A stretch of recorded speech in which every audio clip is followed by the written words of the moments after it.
Barang siapa yang memegang takwa, maka ketika saat punya posisi rencana persoalan yang susah dibuka, kadang-kadang tahunan Pak.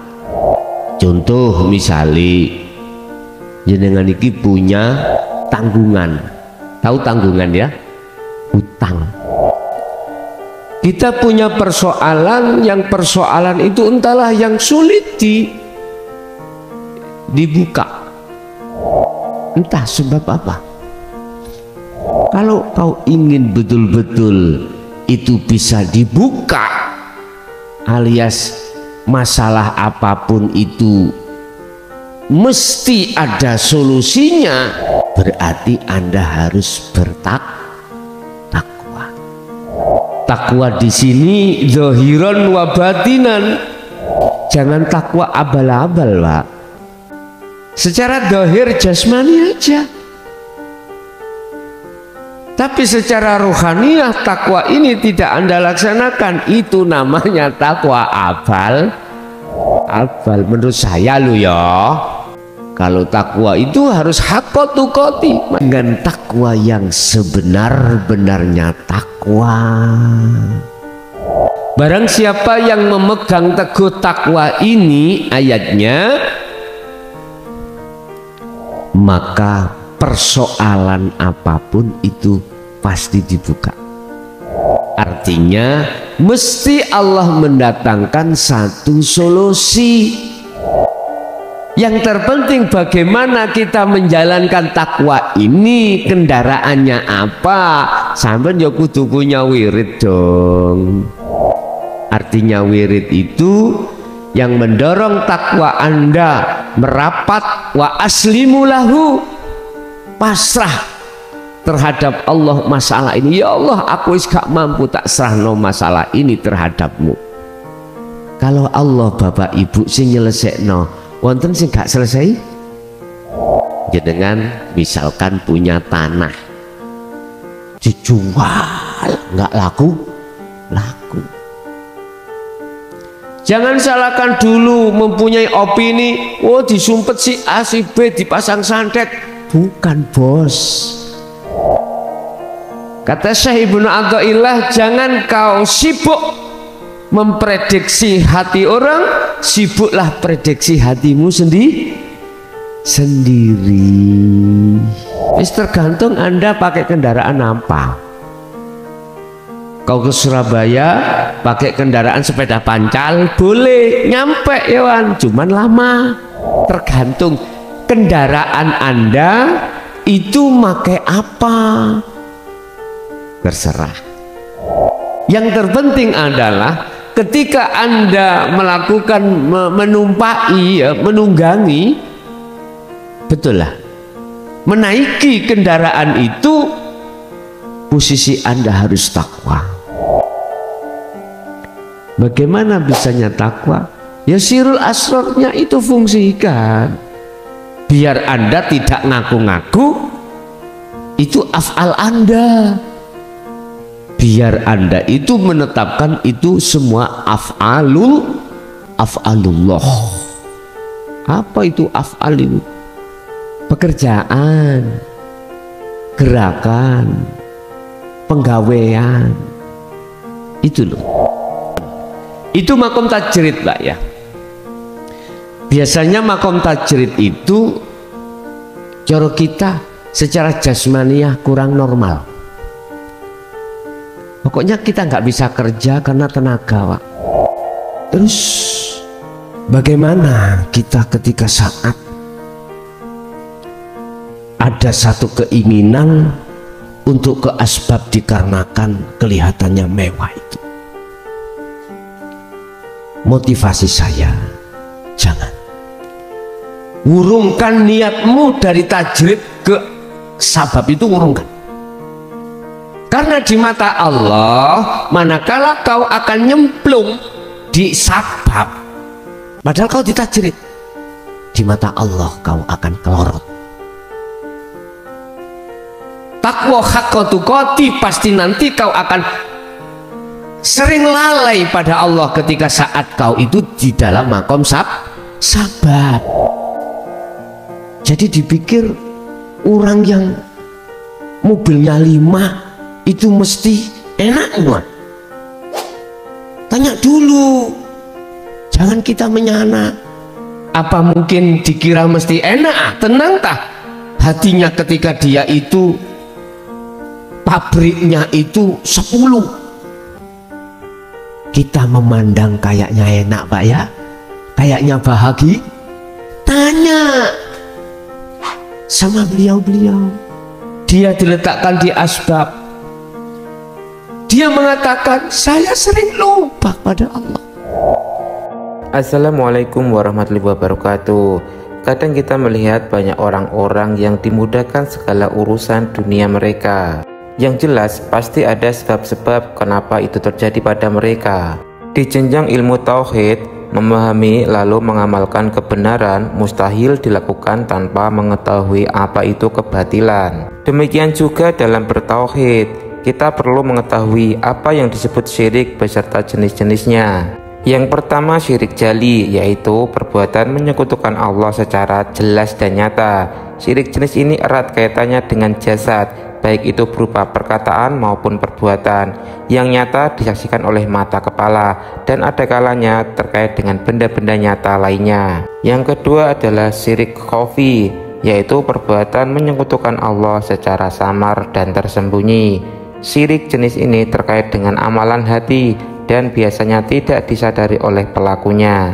Dan yang terakhir adalah syirik khafi, khafiyun khafi, yaitu syirik yang halus teramat halus.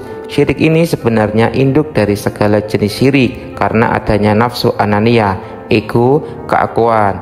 Orang-orang yang dimudahkan segala urusan dunianya, kebanyakan mereka sudah terbebas dari ketiga jenis syirik ini, terutama jenis syirik ketiga ini. Semoga kita dipahamkan sehingga kita bisa lepas dari ketiga syirik, sehingga kita dimudahkan segala urusan dunia maupun akhirat kita. Assalamualaikum warahmatullahi wabarakatuh.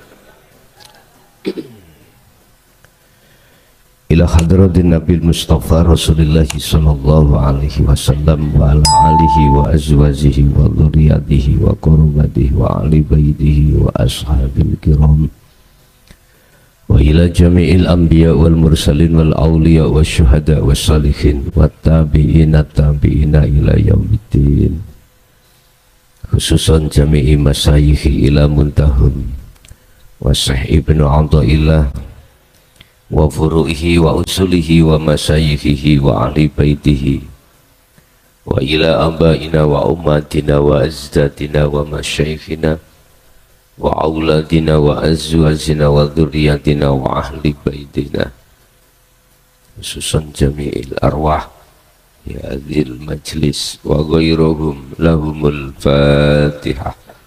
A'udzubillahi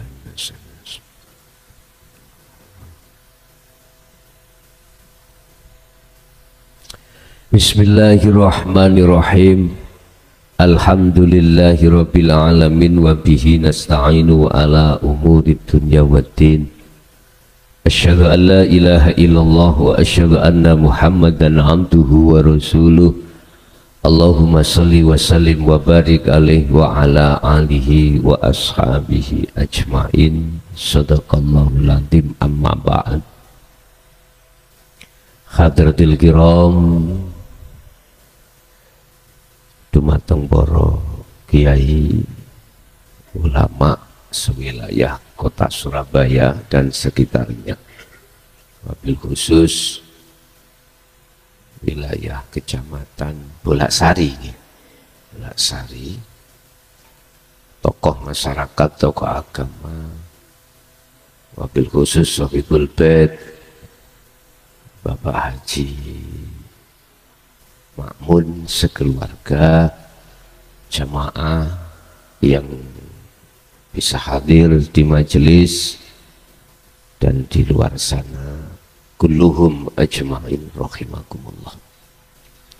Alhamdulillah, dalam kesempatan malam hari ini kita bisa bertemu untuk melanjutkan pengajian kita kitab Hikam yang untuk malam hari ini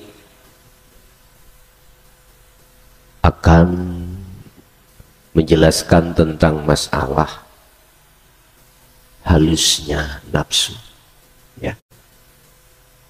Salah satu halusnya nafsu itu bagaimana, yang kita mungkin jarang bisa mendeteksi. Nanti kita bahas dengan beberapa makom, yang di situ ada makom muhadharah, makom mukasyafah, makom musyahadah, makom tajrid, makom sabab. Tapi sebelumnya mohon maaf, ini tadi saking Abah memberikan pertanyaan cuma 3. Untuk ibu 1 pun mboten usah pun jake mboten mboten usah pun katuken kula niki. Ibu untuk golongan grup ibu 1, grup bapak 2. Nanti kalau ibu nggak ada dilempar ke bapak langsung 3. Tentang masalah pertanyaan yang bersifatkan meditasi nanti bisa ditanyakan lewat WA boleh. Singkat kebagian kok punya pertanyaan bisa dilewatkan ke WA saya. Pun qala musannifu rahimahullah, iradatuka utawi karep ira at-tajrida ing makom tajrid ma'a iqamatillah,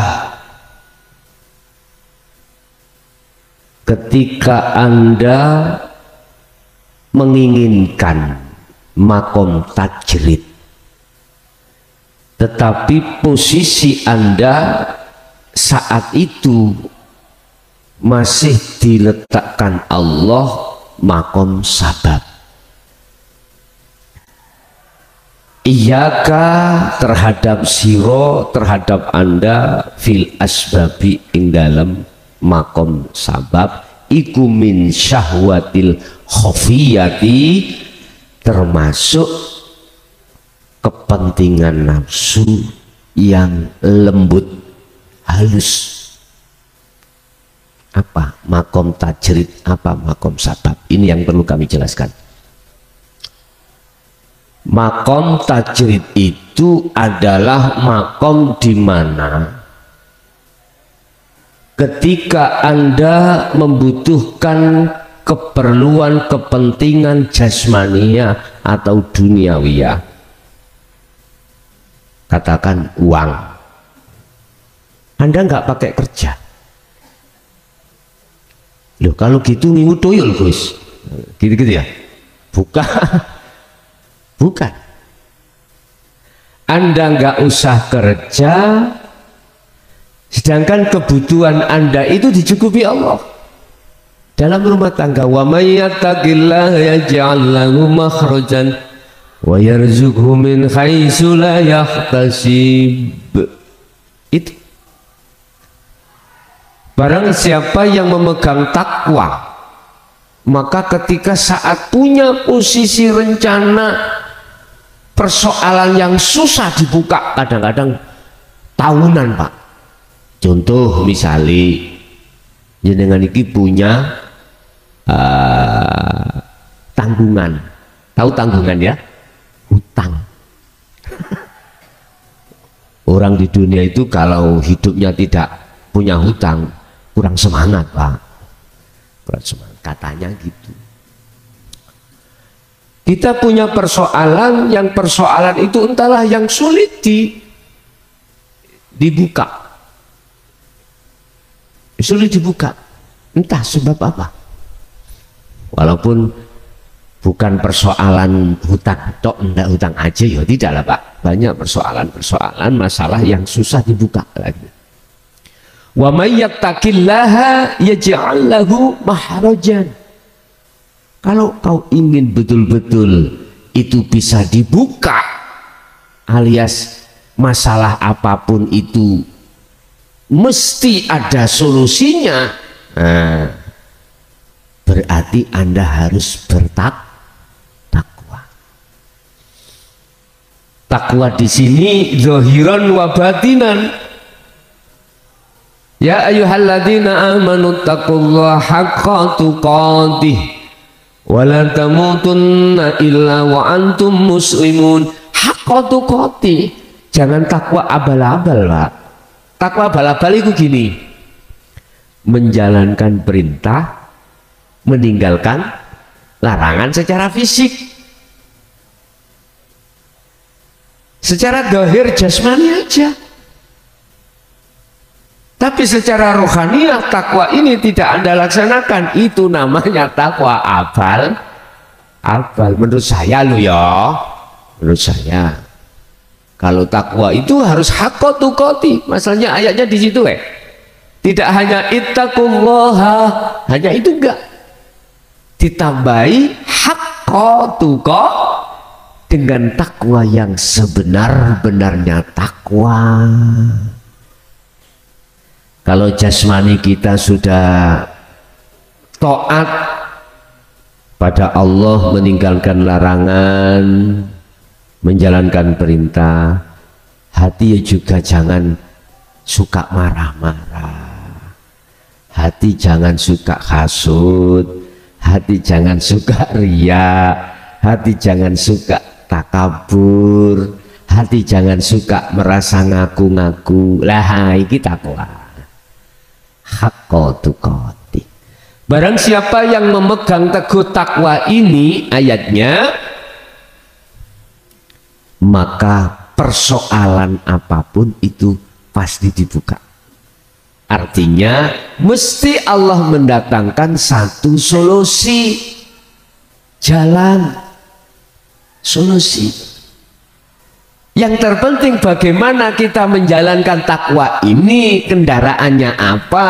Sampai ya kudu punya wirid dong. Artinya wirid itu yang mendorong takwa Anda merapat, wa aslimu lahu, pasrah terhadap Allah masalah ini. Ya Allah, aku gak mampu, tak serahno masalah ini terhadapmu. Kalau Allah Bapak Ibu sing nyelesekno, wonten sing gak selesai, jangan terima cara akal ya, terimalah dengan iman. Kalau menerimamu dengan iman, pasti jenengan akan yakin kalau semua itu akan selesai. Jenengan misalkan punya tanah, dijual nggak laku, jangan salahkan dulu mempunyai opini, oh disumpet si A si B, dipasang santet. Bukan bos.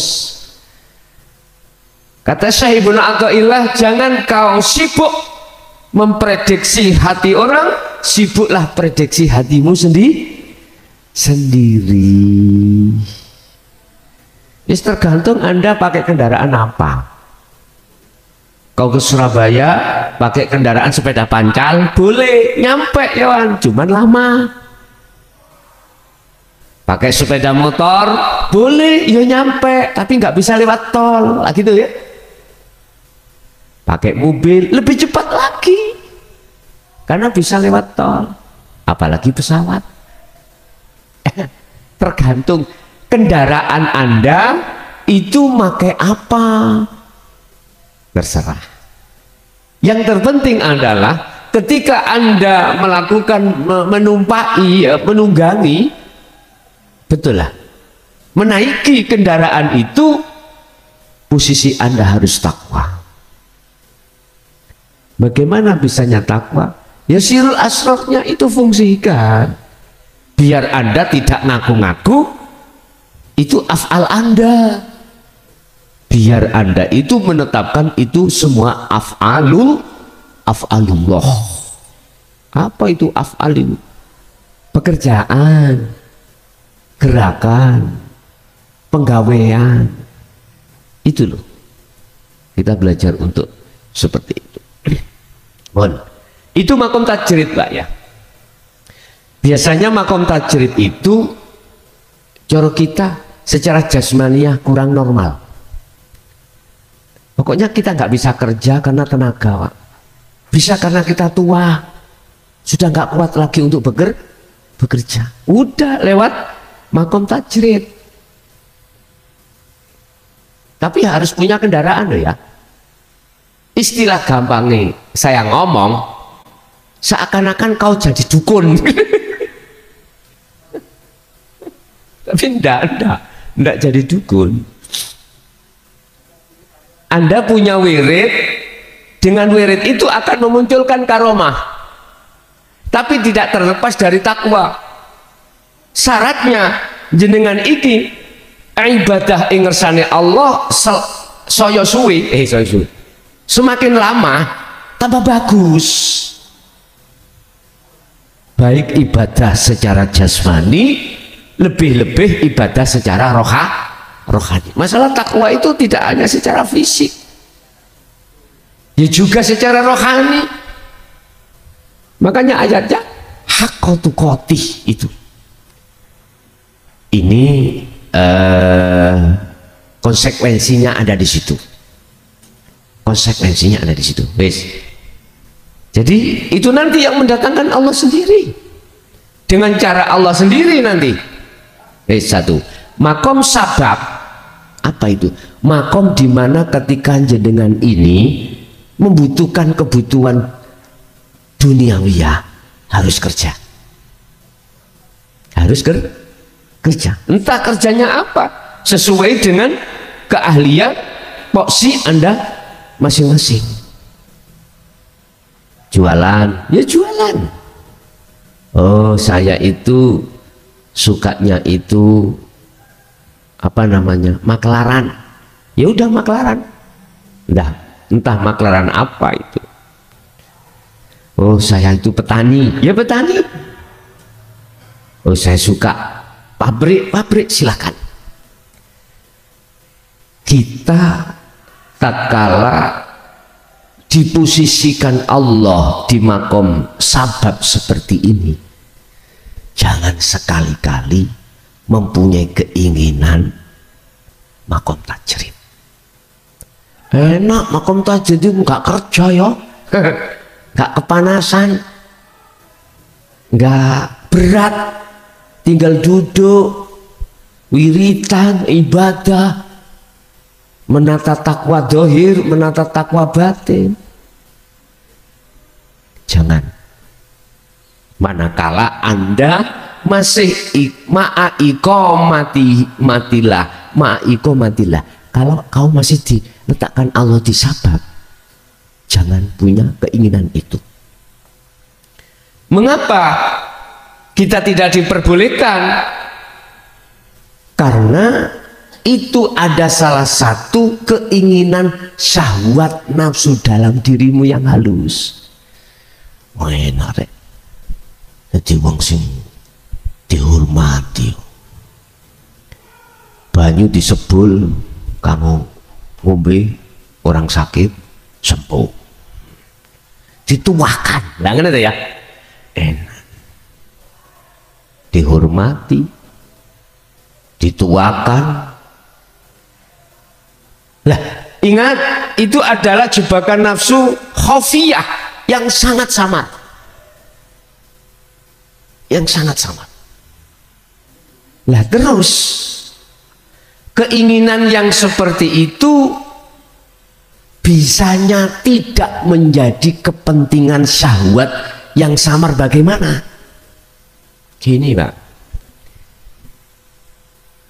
Ini tapi tidak, ya Pak, tidak di mata manusia ya. Memang betul-betul dalam hati.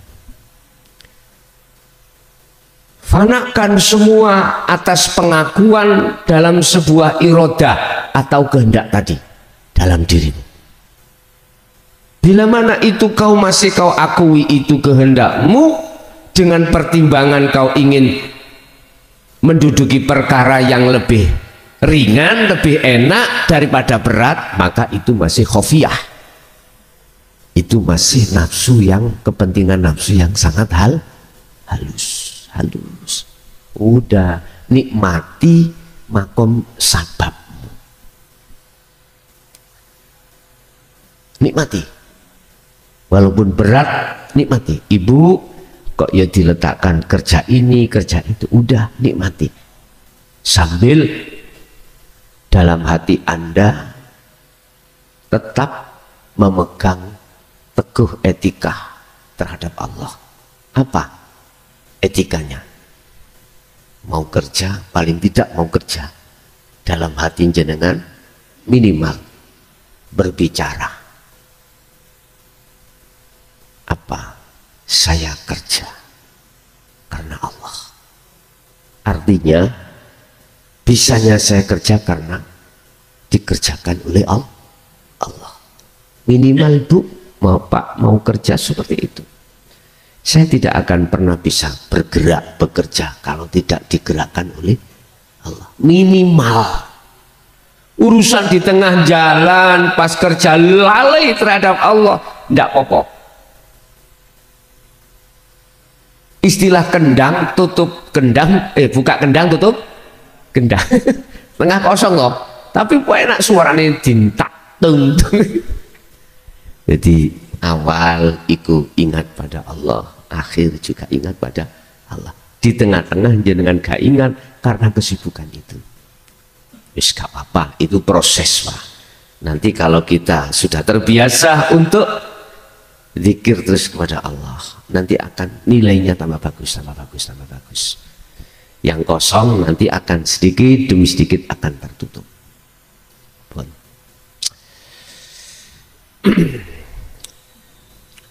Wa iradatukal asbaba ma'a iqamatillahi iyyaka fitajrid in khitatun anil himmatil aliyah. Tatkala Anda diletakkan Allah di makom tajrid, iki kebalikan. Jangan sekali-kali kau itu kepingin menginginkan di makom sabab. Jangan. Apabila Anda seperti itu, artinya menginginkan dan ke makom sabab, itu bentuk keploroti. Tahu keploroti? Bahasa Indonesia keploroti loh. Ya turun. Keturunan gitu.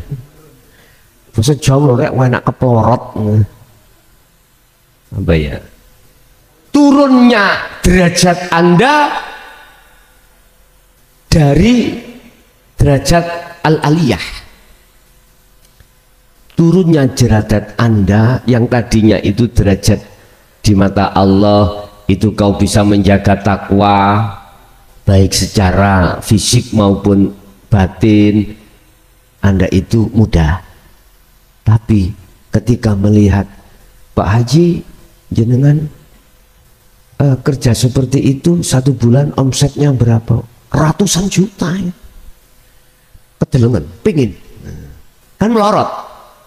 Padahal dia itu di dalam makom tajrid dicukupi Allah. Cuman mohon maaf, Allah mencukupi itu tidak melebihkan. Apa butuh saya? Rokok ada, misalkan. Tapi Allah tidak melebihi, tidak melebihkan kecukupan ini. Pokoknya dia itu tidak sampai kekurangan. Berhubung melihat gebiare dunya tangga, wah duwe montor apa enak ini, ngoten dia. Mohon maaf, makom tajrid iku nggak boleh ngelirik tangga. Dunyane tangga. Tetangga kita bisnisnya lancar Pak. Dal omsetnya. Mobilnya aja 5. Nggak boleh ngelirik gini, nggak boleh. Artinya kepingin untuk seperti itu, nggak boleh. Dikasih rokok 1 ya nggak boleh, minta 2. Itu tajrid itu. Abot memang tajrid itu. Satu sisi takwa secara fisik dan secara batin harus tambah meningkat. Intinya nggak boleh minta, bos. Nggak boleh minta, nggak boleh. Kalau dikasih nggak boleh nolak. Mohon maaf ya, ini manakala nanti bila mana tabrakan dengan hukum syariat, saya mohon maaf, sebetulnya tidak tabrakan, sebetulnya enggak, tidak gap, enggak. Tentang doa, dia itu tidak berani Pak minta pada Allah, lebih-lebih permintaan ini ada kaitannya dengan urusan kebutuhan jasmani, nggak berani. Karena beliau-beliau ini Bapak Ibu punya sistem dan pedoman. Apa pedomannya? Mohon maaf ya, kita setiap detik dilayani Allah, digratisi Allah, napas tidak boleh bayar. Allah gratisi itu. Dikasih napas, bisa keluar, bisa masuk. Harganya berapa itu? Coba aku tanya, jenengan misalkan 1 jam, jangan bernapas ya, tak kasih 10 juta, milih mana? Halo, jelas napas. Berarti nggak bisa diukur dengan urusan dunia. Gini Pak, beliau itu takut dimarahi Allah. Kau itu minta mobil, padahal napas tiap saat dan waktu itu kau tidak saya suruh untuk ganti. Kalau kau ganti berani berapa kau? Akhirnya nggak berani Pak. Jangankan Pak, mohon maaf, minta mobil, makan aja nggak berani kok. Dikasih yo silakan, gak dikasih yo silakan. Tapi gak mungkin Gusti Allah itu gak ngasih. Wong kula gak njaluk ning ngarepku jajan yo betul sakmene kae iki. Paham maksudnya? Inilah bentuk Allah itu. Lah nyapo ini apa sih? Kuwi njaluk-njaluk sing gak kok jaluk tak gemehne kok ngene lho. Piye iku bahasa Indonesia? Mengapa kau minta-minta terhadap aku? Apa yang tidak kau minta saya kasihkan. Apakah saya ini termasuk orang yang Tuhan yang meleki, pelit? Sebab mintamu itu menunjukkan bahwasanya saya, kata Allah, adalah Tuhan yang pelit. Pelitku kok keler-keler ninggalan. Kadang-kadang, mohon maaf Pak ya, memang semuanya karena makom ya, karena kelas, nggak boleh kita salahkan. Waktu saat kita dulu itu masih belum mengenal tentang tasawuf, belum mengenal tentang hukum hakikat makrifat, dongo itu sampai direwangi nangis. Ya malam hari besok Bang Ajeng mriki.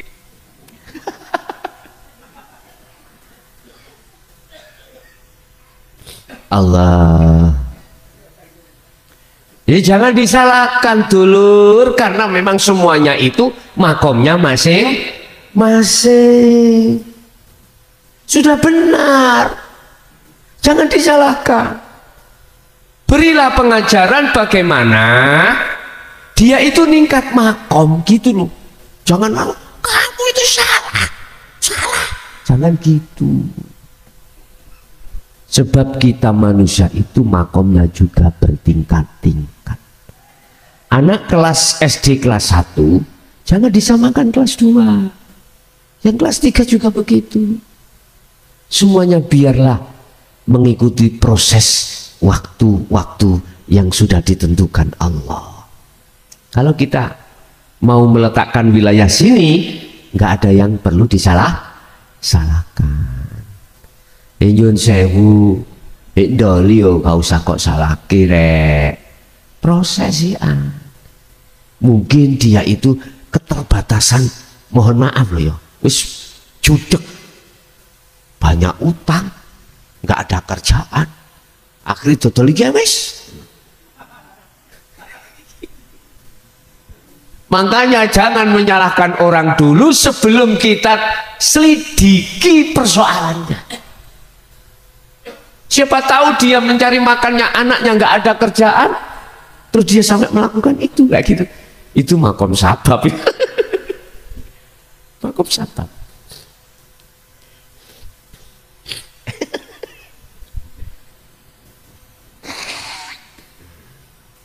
Apunten, saya tak pilek kula.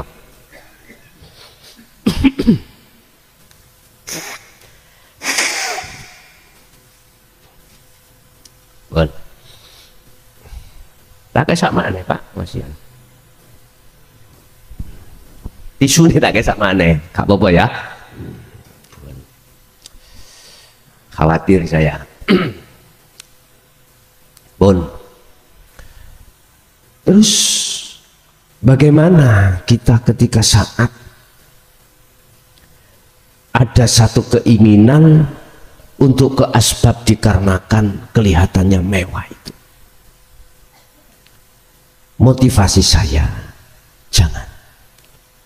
Urungkan niatmu dari tajrid ke sabab itu, urungkan.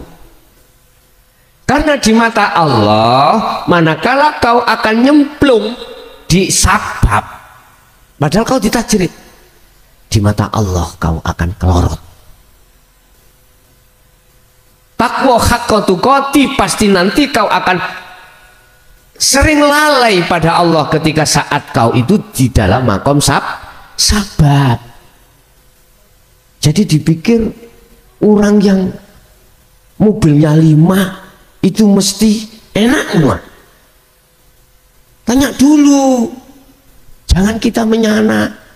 Apa mungkin dikira mesti enak? Tenang tah hatinya ketika dia itu pabriknya itu 10. Kita memandang kayaknya enak Pak ya, kayaknya bahagia. Tanya sama beliau-beliau, dia diletakkan di asbab, dia mengatakan saya sering lupa pada Allah. Dengan adanya persoalan-persoalan di dalam bisnis saya lupa sering hati ini pada Allah. Lah, jenengan di makom tajrid lebih indah, lebih nyaman, lebih nikmat bersenggama dengan Allah setiap saat dan waktu.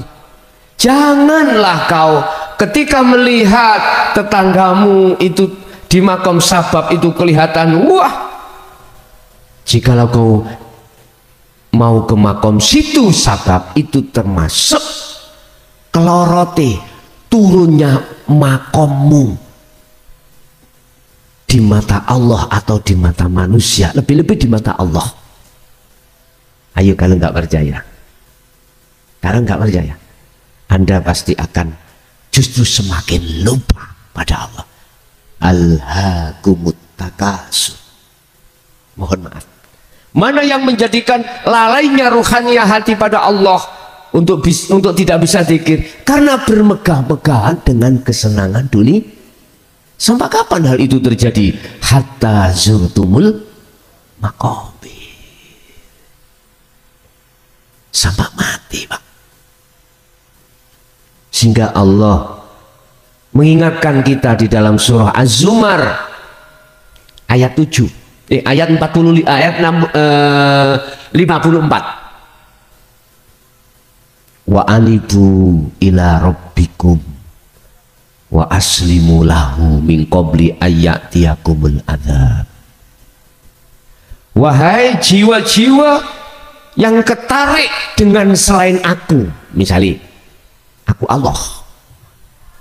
Wahai jiwa-jiwa yang ketarik bersukaria dengan kesenangan dunia, lekaslah kau kembali pada Tuhanmu.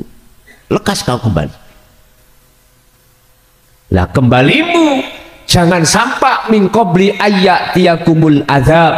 Adabu, kembalimu jangan sampai menunggu kematian. Jikalau kembalimu itu menunggu kematianmu sebab kau waktu demi waktu disibukkan dengan bisnismu, tsumma la tunsorun, Ingat, kasar loh Pak, ini peringatan kasar. Ingat, kau tidak akan pernah mendapatkan pertolongan. Inilah su'ul khotimah. Naudzubillah.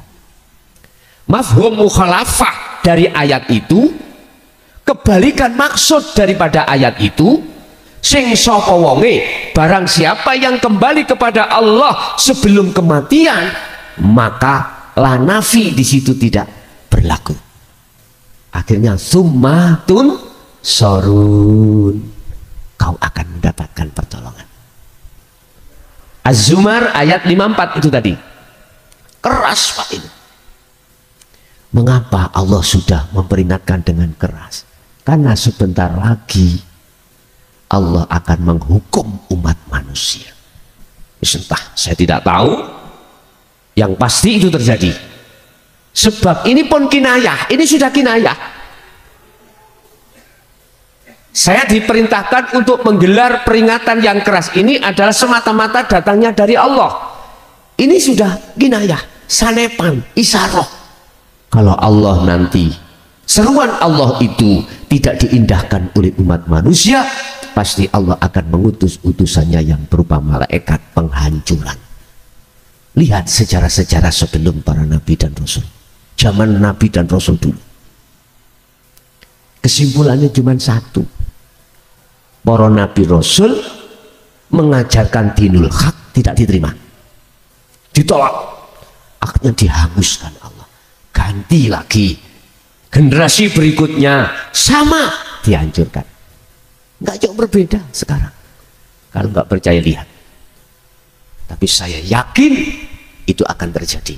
Entah kapannya, pasti terjadi. Oleh sebab itu, wahyu Allah mengapa menurunkan itu berangsur-angsur melihat situasi. Mengapa itu diturunkan? Mesti ada asbabun nuzul, Pak. Setiap ayat Allah turunkan mesti ada asbabun nuzulnya. Asbabun nuzulnya apa? Sebab-sebab turunnya. Sebab apa? Itu tadi. Mengapa Allah menyuruh untuk lekas kembali? Sebab ruhaniyah manusia mayoritas lari dari Allah, bersukaria terhadap selain ini. Asbabun nuzulnya akhirnya diturunkan. Laksana logika ini, Pak. Mengapa kita menyuruh anak kita untuk memegang sapu membersihkan rumah? Itu asbabun nuzulnya, sebabnya rumah kotor. Bu, saya lapar, Bu. Lapar, Bu. Tolong, Bu, masak. Saya merintahkan ibu untuk masak. Itu sebabnya saya lapar. Umpama saya nggak lapar, mengapa harus menyuruh masak? Enggak, Pak. Pahami maksudnya? Seperti itulah Allah menurunkan ayatnya itu. Bapak Ibu, manusia kembali kepada materi. Manusia itu diletakkan Allah baik di makom asbab dan makom tajrid, secara hakikat tidak pengaruh. Manakala ini artinya sama. Jenengan yang dilewatkan Allah mencari maishatud dunya lewat kerja. Jenengan yang diletakkan Allah mencari maishatud dunya tidak lewat kerja. Itu tadi Allah mencukupi. Sama di mata Allah manakala Anda ini ruhaniyah tetap bilwadil muqaddasitu wasamaan faqadis tamsaka bil urwatil wuthqa lam fisamalah. Kalau kedua-duanya ini memegang teguh tali Allah, maka di mata Allah, indallah itu sama kedudukannya, sama. Walaupun jenengan jadi tukang apa namanya, Pak, becak, tasik wonten, masih ada di sini becak, masih boleh ya. Nah, walaupun kerjaan jenengan itu becak, Pak, wis becak kan paling sudah rendah toh, rendah lagi pemulung ya, itu paling rendah. Itu di mata Allah sama. dengan saya yang punya pabrik ribuan sama di mata Allah. Manakala jenengan dan saya itu betul-betul memegang teguh tali Allah. Dan si B ada di makom tajwid sama juga. Sama. Dia selalu ibadah secara jasmani maupun rohani. Ini di mata Allah sama, manakala sama-sama memegang tali Allah. Tapi di mata manusia gak sama, bos. Kalau saya tukang pemulung, siapa sih ngundang tahlil? Mukhlasan. Alah paling ya jajani sak klutik. Mulih takirani. Iya sama. Mohon maaf loh ya, mohon maaf. Siapa sih ngundang iki Cak Man? Wih. Jenengan iki pabrik 1000. Wah, semangat. Di mata manusia Anda dihormati sebab dunia yang dititipkan Allah terhadap jenengan. Lebih menghormati jenengan orang lain itu daripada saya. Apa sih kerjaannya mukhlasan? Pemulung. Pemulung. Wis digawe dulinan pemulung. Iku di mata manusia. Tapi di mata Allah samanya dengan kula, dengan saya, manakala sama-sama memegang tali Allah. Mana tali Allah itu yang dimaksud? Buka di dalam surah Al-Baqarah 256. Itu tali Allah. Wa man yakfur bit-taghuti wa yu'min billah faqad istamsaka bil urwatil wuthqa lam fisama laha. Barang siapa yang hatinya ruhaniyah meninggalkan ruhaniyah, bukan jasmani loh Pak ya. Barang siapa yang hatinya atau ruhaniyah meninggalkan cinta selain Allah, berarti yang dimaksud selain Allah itu adalah hubbus syahwah. Maka wayuk mimbillah, maka cintanya pasti hanya pada Allah. Kalau ngomong iman konteksnya, barang siapa yang imannya telah meninggalkan selain Allah wa yu'min billah, dan dia imannya betul-betul pada Allah. Contoh Pak, permisi nggih, di depan saya niki wonten buah apa Pak nih? Semangka. Tolong nggih, kula dahar nggih. Nyuwun sewu. Kalau tidak disanepok nong ini insyaallah gak mangan aku. Mohon maaf. Manis. Nafsu dan akal iki kongsi Pak. Membisiki alladzi waswisu fi sudurin nas, di dalam dada saya. Untuk beriman, munculnya datangnya manis itu dari semangka. Padahal semangka ini makhluk. Betul? Nafsu itu membuat seperti itu. Wa ma ubari'u nafsi inna nafsa la'amaratun bisu. Untuk melalaikan imannya itu, untuk dijerumuskan terhadap makhluk yang berubah semangka. Itu penggawean nafsu memang. Berkongsi dengan akal untuk mengabari terhadap ruh supaya beriman terhadap apa yang dikatakan oleh nafsu, bahwasanya manis sumbernya datang dari semangka. Sama Nabiullah Adam alaihissalam terjerumusnya karena itu. Iblis mengatakan, Adam, kamu tahu khuldi itu maknanya apa? Kekal. Jikalau kau tidak mau makan, kau tidak akan kekal di surga. Adam, akali ngomong bener, nek gak mangan ya gak kekal. Sama, nek gak mangan iki gak mungkin datangnya manis. Akal kan masuk wae. Tes iki akal sing kotor sih Pak. Akhirnya apa? Allah berpesan wala taqrabah hadis sajarah, jangan mendekati. Ternyata didekati, akhirnya makan. Ya sudah.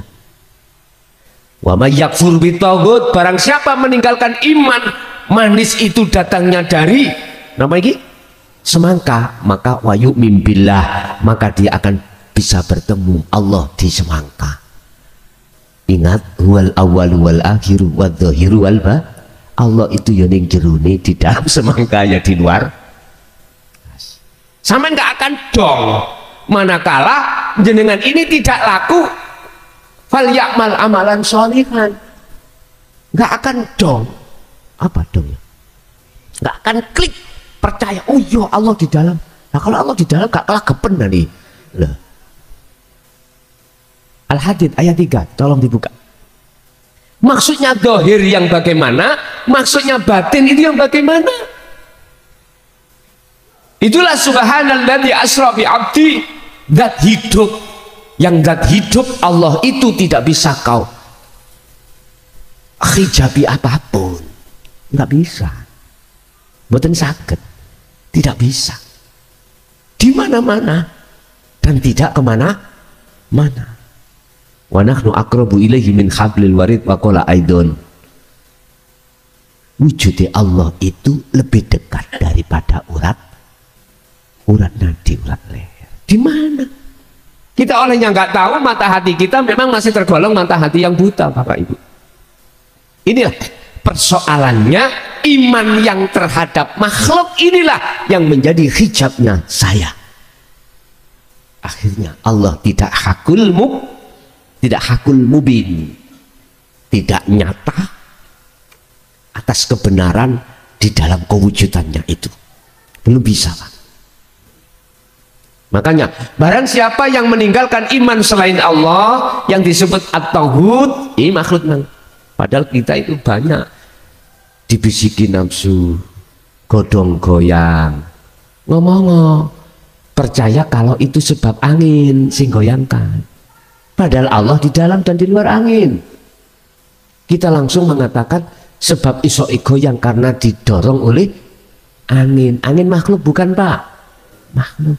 Kau tidak bisa melihat angin mata dohir. Kalau kau bisa melihat angin dengan mata batin, maka akan nyatalah Allah itu tadi.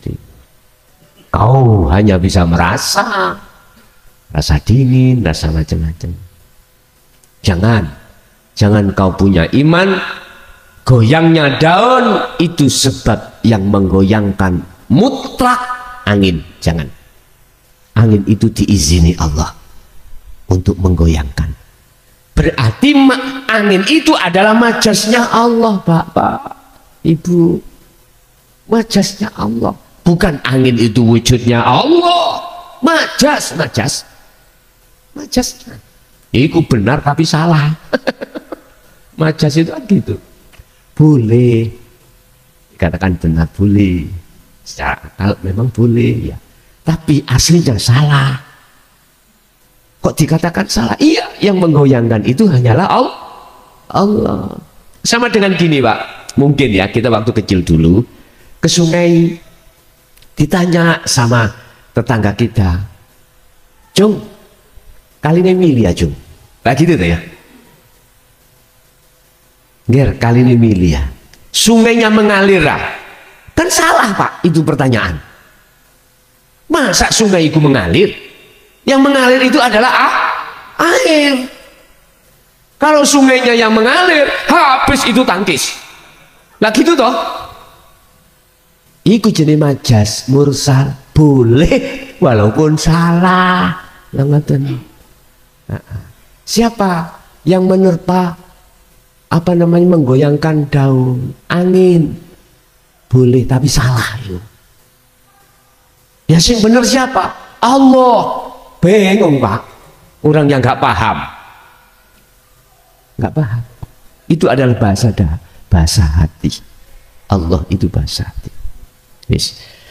Bagaimana dikatakan di mata Allah sama kedudukannya itu antara asbab, makom sabab dengan makom tajrid.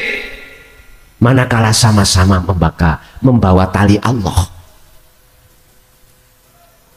Karena dia telah meninggalkan iman selain Allah, dia hanya berimannya pada Allah.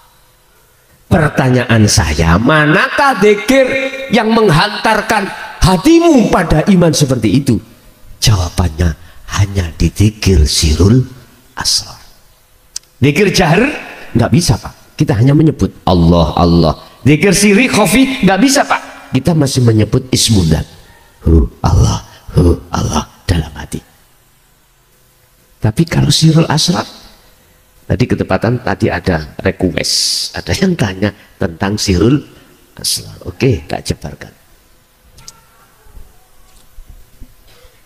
Biar gak bingung ya, di dalam Al-Quran kita mengenal zikir la ilaha illallah.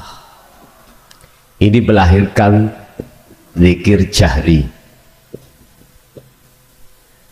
Kita juga mengenal la ilaha illallah. Kita ini melahirkan zikir sirri. Di dalam Al-Quran juga kita mengenal zikir la ilaha illa anta, melahirkan zikir sirrul asrar. Di dalam Al-Quran sebagai puncak wahyu Rasulullah SAW dan para rasul sebelumnya itu la ilaha illa ana fa'budun, melahirkan yang disebut zikir fana'ud dzikri. Yang perlu kami jelaskan kronologi sirrul asrar itu zikir yang bagaimana. Kedua-duanya ini Bapak Ibu ya, inilah zikir hakikat menuju makrifat. Kalau bahasa hikam nanti akan dijelaskan, ada zikir jali, zikir khafi, zikir hakiki. Ini zikir hakiki, zikir yang tanpa ngucap, diem, baik secara jasmani maupun rohani hati. Diemnya itu justru masuk di dalam pos yang disebut su'aul basirah.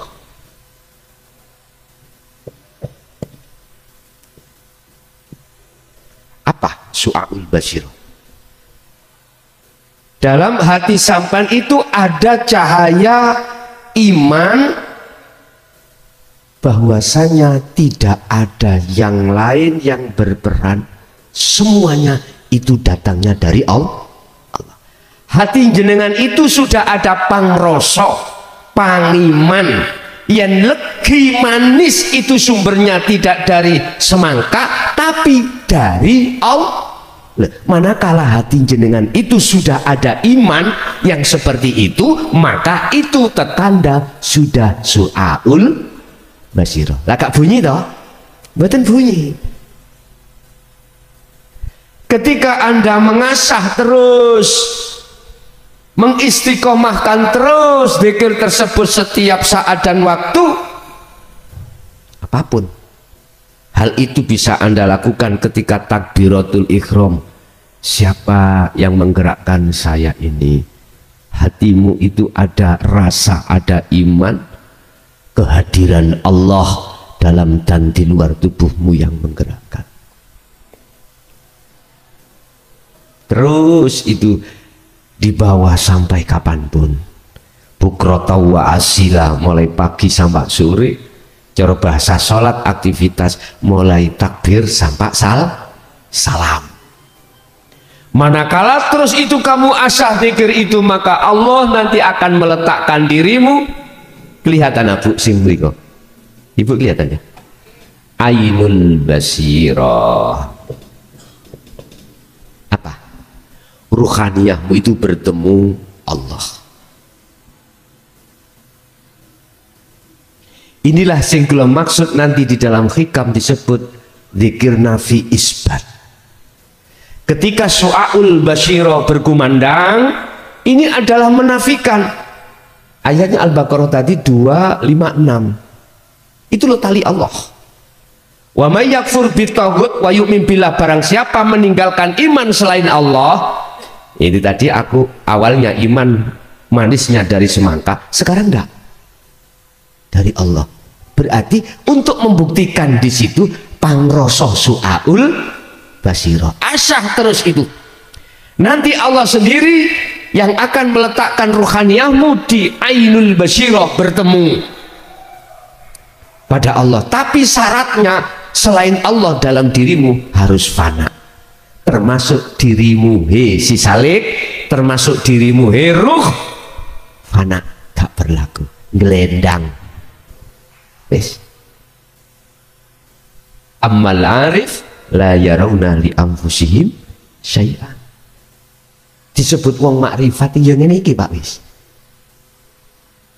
wis gak merasa dirinya yang melakukan, la haula wala quwata, semua datangnya hanya dari Allah. Inilah teladannya Kanjeng Rasul. Kita berapa persen? Ya terserah, sak mampu-mampu jenengan. Jadi yang dimaksud makrifat bertemu Allah itu bukan roh itu bisa melihat wujudnya Allah, bukan bos. Yang melihat wujudnya Allah itu Allah sendiri. Yang tadinya itu aran roh. Aran roh itu hilang. Aran hidup. Sing jawab ini penasaran ini. Krusial loh ini ya. Nanti kalau sudah waktunya pasti akan kusampaikan tanpa. Jadi nama ruh la ibsarun wa mubsarun wa basarun. Yang melihat itu enggak ada, mata untuk melihat juga enggak ada. Nama Allah yang dilihat itu semuanya fana. Tari aran apa Pak? Embo. Inilah jawabannya. Laisa lahu kamislihi syai'un, laisa kamislihi syai'un. Ya udah. Bapak Ibu, jane ngaji iki ya penak. Ndadekno tentrem ayem ati jenengan. Estu. Cuman bagi jenengan, bagi yang lain yang tidak mau ya mungkin roti rasa tai. Ya ngapunten dah. Semuanya itu butuh proses. Ngatur Pak pun. Terus nanti kalau sudah di ainul basyirah, maka Allah dengan sendirinya meletakkan hakul basyirah. Hakul basyirah. Hakul basyirah, menyatakan. Gambarnya ngeten Pak, gambaran ya.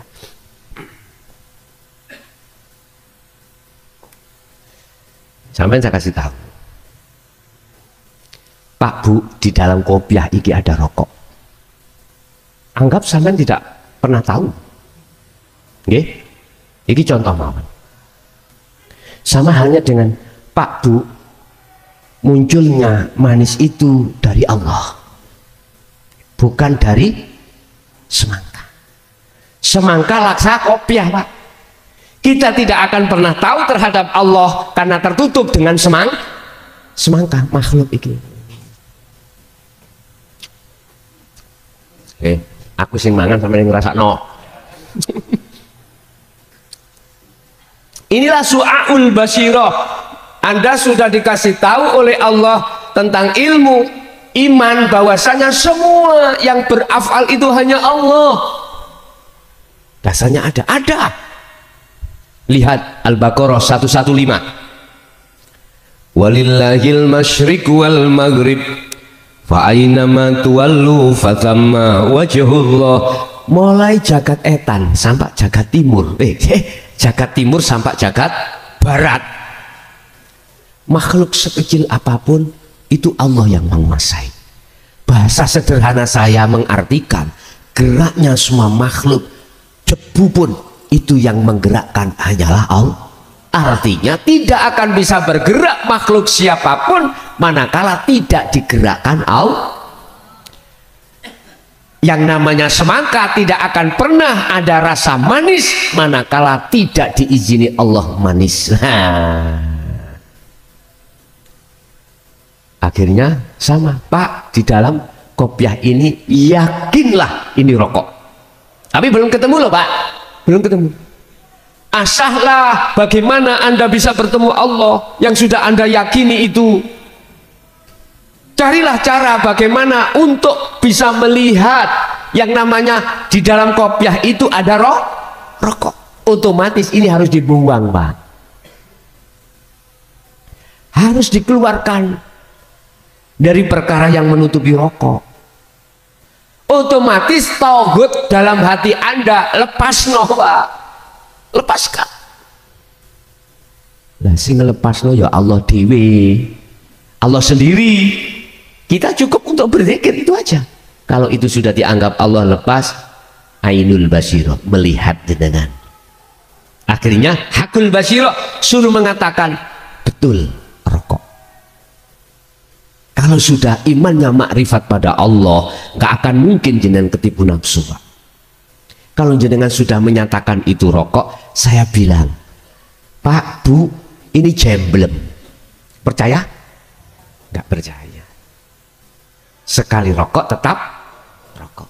Ketika jenengan makan ya Allah, ketika jenengan minum ya Allah, ketika jenengan sholat ya Allah, apapun Allah, di masjid ya Allah, dindoli ya. Abot nggih ngomong dindoli terus Allah. Si belajar di sini abot. Yes. Akhirnya otomatis Allah meletakkan di fana'ud dzikri, muncul dari la ilaha illa ana, yang bergelora dalam hatimu itu tidak ada siapa-siapa kecuali Allah. Kesimpulan, apapun status makom kita, ayo nikmati, bersyukurlah pada Allah yang memberikan, dan berbuatlah amanah di dalam makom kita masing-masing dengan cara asah terus zikir sirul asrar jenengan, asah. Sebab dengan itulah Anda akan bisa dimasukkan Allah dalam kategori abdan syakuron. La in syakartum la azidannakum wa la in kafartum inna adzabi lasyadid. Di sisi yang dimaksud syukur itu. Syarat dikatakan syukur itu benar manakala yang diberi itu tahu siapa yang memberi. Yang diberi tahu terhadap yang memberi siapa? Allah. Selama ini umat Islam itu digoyang sana, digoyang sini. Akhirnya sibuk dengan goyangan, lali dengan Allahnya. Sehingga Rasulullah sendiri dulu sudah bersabda, besok di akhir zaman umatku banyak tapi seperti buih di lautan. Ketendang sana ya sana, ketendang sini, nggak ada pegangan. Karena apa? Karena iman kita Pak belum makrifat. Kata Rasul belum ihsan. Iman kita masih ukil-ukil, belum jejak. Kata Rasulullah, iman yang jejak, iman yang ihsan, anta budallaha ka'annaka taro. Ketika Anda melakukan apapun, seakan-akan kau melihat terhadap sang yang berperan, yaitu Allah Subhanahu wa ta'ala. Seakan-akan berarti artinya iku majas. Sing delok Allah iku Allah dewe, dudu awakmu lho, bukan kita. Kita kan sudah fana Pak gitu. Bapak Ibu hadirin rahimakumullah, wis ayo dinikmati dengan cara terus tumbuhkanlah rasa cintamu pada Allah dengan cara jangan kau lepaskan zikir sirul asrar. Mudahnya sirul asrar muncul dalam hatimu, didorong zikir khafi, zikir sir. Di dalam thariqah kita masing-masing lakukan zikir sir. Itu terserah, boleh tanpa sir, boleh dengan zikir sir. Wis gak usah gegeran, aku enak sir ambek sir sing kono, aku gak enak sir. Udah gak usah gegeran, sing penting podo-podo tujuannya yaitu kepada Allah. Basing ono makom tajrid, bah yang ada di makom tajrid atau tadi makom sabab, semuanya sama di mata Allah. Bila mana itu sama-sama memegang ilmu dzikir sirrul asr untuk bisa sampai pada Allah. Tapi tetap di mata manusia nggak sama loh Pak. Wong tukang sapu ambek tukang bisnis pengusaha kok sama? Ya tetap nggak sama di mata manusia. Tapi ingat, inna akramakum indallahi atqakum. Oke, itu Bapak Ibu hadirin pas 1 jam. Abah tadi pesan kita juga banyak kegiatan, mesakin ya terlalu lama, cukup 1 jam, nanti ditambah dengan pertanyaan 3. Bapak 2, Ibu 1. Ibu nggak ada, saya kasihkan Bapak. Monggo, persilakan.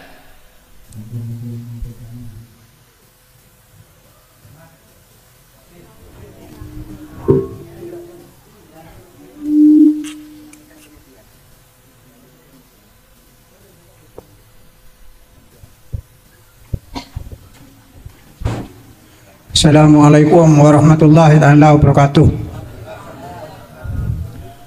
Saya mau usul tentang tawasul, Yai.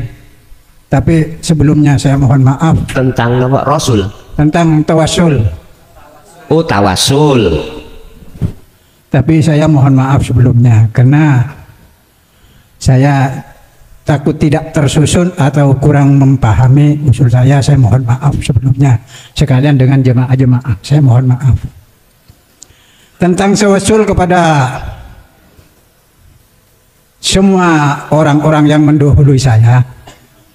Katanya syariat harus lewat Rasulullah. Di tawasul itu, pertanyaan saya, di tawasul itu harus tajalli. Di tajalli itu harus lewat yang muhaddas atau lewat yang qadim. Saya mohon maaf. Di qadim itu ada qadim musasi, ada qadim hakiki. Pertanyaan saya kedua, di qadim hakiki itu atau apakah bisa dinamakan huwal awwalu? Di huwal awwalu itu ada asal. Diri seperti saya, apakah bisa kepada dalamnya huwal awwalu dengan ilmu itu? Yang bernama ilmu itu nyata. Tapi kalau dengan hak, apakah bisa diri saya sampai kepada hak itu? Yai, saya mohon maaf bimbingannya. Assalamualaikum warahmatullahi wabarakatuh. Waalaikumsalam warahmatullahi wabarakatuh. Berkenaan dengan tawasul, apa yang sudah kita geluti, kita pahami, kita terima di dunia syariat dan thariqah, memang harus muktabaroh, ya, sanadnya harus lurus sampai Rasulullah. Yun sewu, itu ya penting, terserah jenengan. Tapi ada Pak Bu, namanya tawasul itu milih jalan pintas. Jalan pintas. Jadi dia tidak menyebut bin A sampai Z, enggak. Ada seseorang itu mempunyai satu keyakinan, tawasul itu langsung dijamak, khususon semua kekasih Allah. Al-Fatihah. Wis baik yang sudah kekasih Allah yang sudah meninggal secara syariat atau belum, semua itu kedapatan. Karena dia yakin Allah tidak bodoh, Allah akan tahu. Ini kalau boleh cara perjalanannya kita itu lewat tol Pak. Tidak terlalu lama-lama. Wis, ini ada kaitannya tawasul hablum minan nas dengan dasar mutabaroh sanad. Tapi bagaimana ada satu pengertian hablum minallah, dan itu pun mereka punya dasar.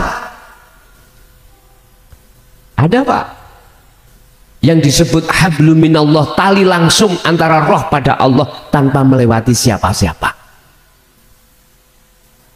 Ada seseorang yang punya keyakinan tentang hablum minallah ini yang dimaksud hubungan langsung terhadap Allah tanpa melewati pelantaran sanad makhluk. Mungkin inilah yang dimaksud pada saat itu tidak pernah digelar terang-terangan. Contoh, ini. Saya makan buah semangka. Hatiku sudah tidak melihat semangkanya. Hatiku langsung pada Allah. Berarti semangka ini sudah tidak berlaku hukumnya bagi saya sebagai pelantaran Allah. Tadi kan saya katakan semangka diizini Allah membawa rasa manis. Lah gitu ya. Rasulullah diizini Allah untuk bisa mensyafaati umat. Lah gitu lah. Nah, ini ada dua kaul. Sehingga seakan-akan sehingga kita menuduh meyakini bahwasanya yang memberikan syafaat adalah Rasulullah. Oke, itu juga salah. Karena makomnya orang beda-beda. Ada orang yang makomnya itu tanpa wasilah, tanpa sanad, langsung yang disebut hablum minallah, hati langsung pada Allah. Jadi ada hati yang imannya itu langsung tajalli niki wau. Allahnya. Tapi ya tolong jangan diomong nang jopo. Es dulu nggih, biar gak bingungkan orang yang belum kelasnya. Artinya gini, dalam hati jenengan itu sudah tidak memakai bahasa semangka. Hati sampean sudah dalam hati itu sudah tidak berguna semangka ini. Tidak berlaku gitu loh. Walaupun semangkanya dimakan, hati ini tetap Allah, tidak semang. Tapi ojo diomongin coba cah aku makan Allah. Bahaya ini. Oke nggih? Lebih bijaksana gini Pak. Monggo Pak semangkanya dimakan Pak, tapi hati jenengan iku Allah. Tapi gak diucap. Secara syariat lesan mengatakan semangka, tapi ruhaniah itu semangkanya sudah tidak berlaku nama itu. Tinggal Allah, nggak apa-apa kalau gitu. Jadi terserah kita milih yang dari mana, berwasilah atau tidak. Tapi aku yakin berwasilah atau tidak, yang sudah sampai pada Allah tidak akan pernah menyalahkan di antara 1 dan 2 ini tadi. Nggak akan pernah. Oh, yuk gak iso, gak bisa sampai Allah kalau tidak melalui Rasul. Sanatnya mana? Kok ilmuwan sanatnya? Kok ilmuwan khalwatnya? Dari siapa? Kemana? Sibuk gegeran, gak teko-teko. Sibuk adu argumental, pinter-pinteran, akhirnya nggak nyampe-nyampe, terakhir sampai kedatangan kematian. Naudzubillah min dzalik. Muga-muga kita dijauhkan dari itu. Yes. Yang kedua tentang masalah apa Bang? Tajalli.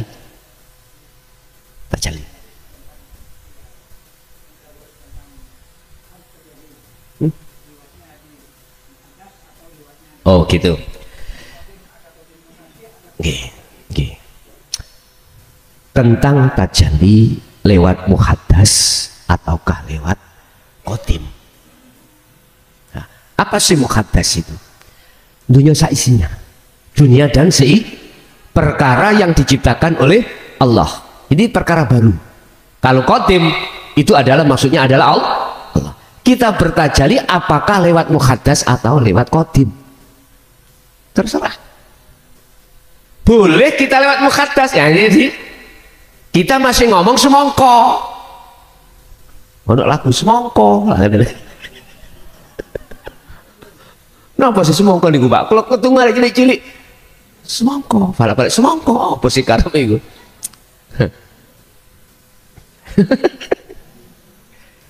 Boleh secara syariat ini muhaddas, Pak, muhaddas ini, muhaddas.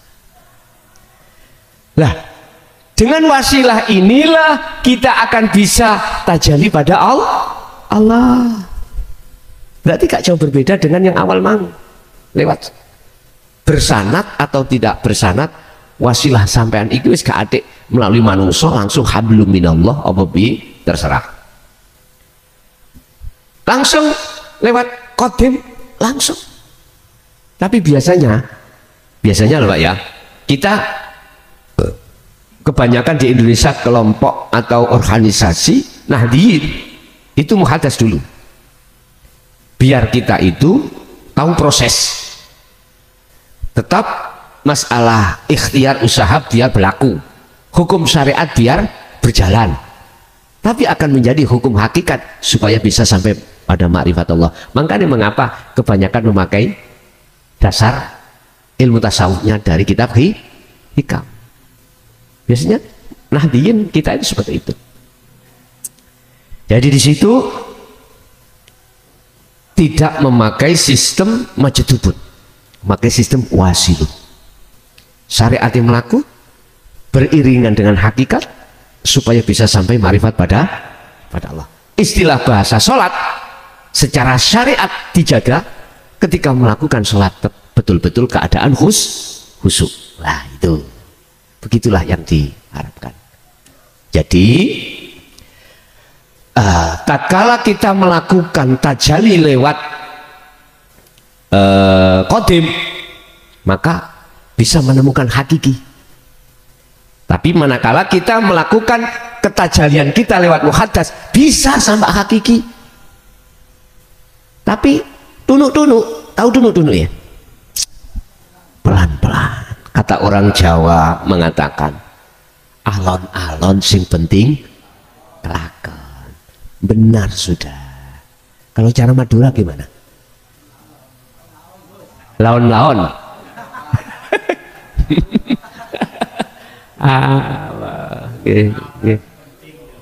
Gitu.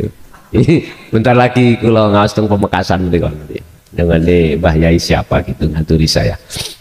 Supaya lama. Nah, lupa bulan apa itu, bentar lagi. Udah. Terserah kita diperjalankan milih yang mana, diperjalankan dilewat yang mana, silahkan. Itu semuanya urusan Allah. La ikraha fiddin qad tabayyana rusdu minal ghayy. Kita ke Surabaya boleh lewat Pasuruan, boleh lewat Mojokerto, boleh lewat Gresik, boleh lewat manapun, silakan. Janganlah, ini pesan, janganlah kau khilaf, gegeran, gegara nggak sama jalan. Padahal tujuan maksudnya sama. Sebab barang siapa kalau disibukkan khilaf di tengah jalan, nggak nyampe, sibuk dengan gegeran. Mohon maaf Pak, tujuan kita diwajibkan sholat, baik yang pakai kunut atau tidak, apa tujuannya? Mendatangi dan bertemu Allah. Lagi itu toh, intinya ada di situ. Bah itu pakai kunut, bah itu nggak pakai kunut, keduanya itu punya hujah masing-masing, punya dalil masing-masing. Wis babano, biarin. Sing penting bagaimana caranya betul-betul kau bertemu Allah di situ. Itu mestinya yang disibukkan. Hafidhu ala sholawah wa sholatil wusta wa qumu lillahi qanitin ay khashi'in. Mestinya itu. Enggak, kita itu sering-sering gegeran karena khilaf lah gitu nggih. Ingat surat Al-Mu'minun, Allah mengatakan 1 dan 2, ayat 1 dan 2. Qad aflahal mu'minun alladzina hum fi sholatihim khashi'un. Bagaimana caranya khosyi'un? Nah itu kembali pada surat itu tadi, apa maksudnya itu? Ternyata bertemu Allah termasuk salah satu cara ilmu untuk bisa bertemu Allah. Nggih, mohon maaf yo ngaji hitam. Paham nggih? Oke. Jadi lewat segala apapun cara bisa untuk sampai pada Allah. Yang terpenting jenengan iki tahu hakikatnya, tujuan bertemu Allah. Di manakah letak titiknya itu? Di sirul asrar. Udah, semuanya muaranya di situ, Pak. Muaranya di situ. Oke, ada lagi.